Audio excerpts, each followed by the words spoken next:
ഇത് കൈരളിക്ക് വേണ്ടിയിട്ടാണ് ചോദിക്കുന്നത്.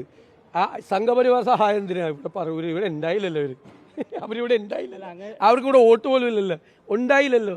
ഞാനൊക്കെ നല്ല മാർജിനിലാണ് ജയിക്കുന്നത് എല്ലാ പ്രാവശ്യവും. ഏതെങ്കിലും ഹിന്ദു ഐക്യവേദിയുടെ നേതാവ് എനിക്ക് അനുകൂലമായിട്ട് പറയുമോ? കാരണം ഞാൻ വർഗീയതയ്ക്കെതിരായി കടുത്ത സ്റ്റാൻഡ് എടുക്കുന്ന ആളാണ്. ഇപ്പം ഇപ്പോൾ CPM പറയണത് ഇതാണ്, ഈ വാചകമാണ് പറയുന്നത്. BJP പറയണത് എന്താ? BJP പറയുന്നത് ഞാൻ ഹിന്ദു വിരുദ്ധനാണെന്നാണ് പറയാം. ഹിന്ദു വിരുദ്ധനാണെന്ന് രണ്ട് വോട്ടും എനിക്ക് BJP BDJ സ്ഥാനാർത്ഥിയെ നിർത്താതെ ആ വോട്ട് മുഴുവൻ രണ്ടാമത് വരുന്ന, അതായത് LDF സ്ഥാനാർത്ഥിക്ക് മറിച്ചു കൊടുക്കണമെന്ന് പറയുന്നത്. ഇതിൽ ഏതാണ് വിശ്വസിക്കേണ്ടത്? ഇതാണ് വർഗീയതയ്ക്കെതിരായ നിലപാട്. സെക്യുലർ പൊസിഷനിങ് ആണ്, സെക്യുലർ പൊസിഷനിങ് ആണ്. ഒരു വെള്ളവും ചേർക്കില്ല. ഞാൻ പറഞ്ഞല്ലോ, തെരഞ്ഞെടുപ്പിൽ തോറ്റാലും സാരമില്ല.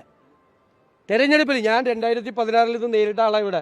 അന്ന് ഞാനൊന്ന് പറഞ്ഞു, മുന്നിൽ നിന്ന് വെട്ടേറ്റ് മരിച്ചാൽ വീരാളി പട്ട് പുതച്ച് കിടക്കും വർഗീയതയുമായിട്ടുള്ള പോരാട്ടത്തിൽ. ഇവിടെ പ്രസംഗിച്ച ആളാണ് ഞാൻ. ഞാൻ പറയണ കേക്ക് നിങ്ങൾ കയ്യിലേക്കെന്താ എത്ര തിരുത്തി? 2016 ഈ പറവൂരിൽ നിന്ന് ഞാൻ പ്രസംഗിച്ച ആളാണ്. എനിക്കെതിരായി വർഗീയ ശക്തികളെല്ലാം ഒന്നുചേർന്നു എന്നെ തോൽപ്പിക്കാൻ. ഞാൻ പറഞ്ഞു, വർഗീയതയുമായി കോംപ്രമൈസ് ഇല്ല, വർഗീയതയുമായി നേരിട്ട് ഏറ്റുമുട്ടി മരിച്ചു കിടന്നാലും വീരാളിപ്പട്ട് പുതച്ച് കിടക്കും, പുറകിൽ നിന്ന് വെട്ടേറ്റ് മരിക്കില്ല എന്ന്.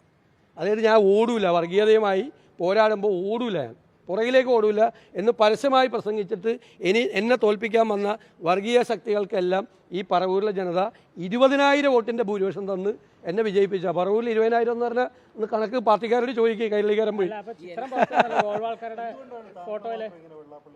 ഞാൻ വെള്ളാപ്പള്ളിയൊന്നും ലക്ഷ്യം വെച്ചില്ല, ഞാൻ വർഗീയതയാണ് ലക്ഷ്യം വെച്ചത്.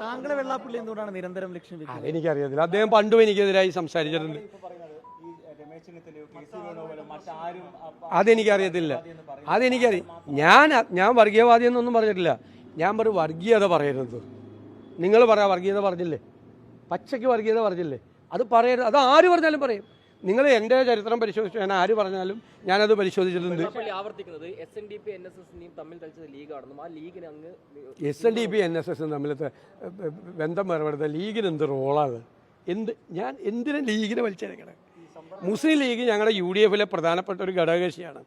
SNDP NSS തമ്മിലുള്ള ഐക്യം ലീഗിനെ എങ്ങനെ തകർക്കാൻ പറ്റുക? പറയുന്നതിൽ എന്താ?